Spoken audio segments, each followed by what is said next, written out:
আসসালামু আলাইকুম, আমি ডক্টর সঞ্জিদা। আমার আজকে ডান হাতের চিকুনগুনিয়ার কেমন অবস্থা হয় সেটা দেখাতে যাচ্ছি। দেখুন, হাতটি যখন আমি ওপেন করলাম আমার হাতের স্মল জয়েন্টগুলো ফুলে গেছে। তার মানে আমার হাতে এখানে প্রচণ্ড পেইন হচ্ছে, প্লাস হচ্ছে আমার হাতটা মুভ করতে গেলে এখানে একটা গ্যাপ হচ্ছে। এই গ্যাপটা আমি ক্লোজ করতে পারছি না।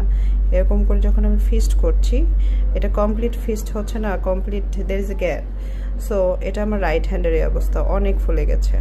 এটা চিকুনগুনিয়া হওয়ার পরবর্তী 2 মাস, এরকম 2 থেকে 3 মাস, কারো 4 মাস 6 মাসও এরকম প্রবলেম হতে পারে। প্রথমে পায়ে ছিল, পায়েরটা ভালো হওয়ার পরে এখন হ্যান্ড ইনভলভমেন্ট হয়েছে।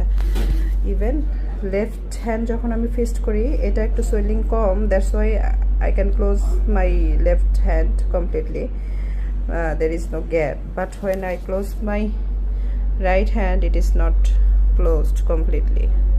You can see the gap. So this is the problem and I am suffering from this type of problem. So I cannot lift up 10 kg weight with my right hand at this moment. So pray for my recovery.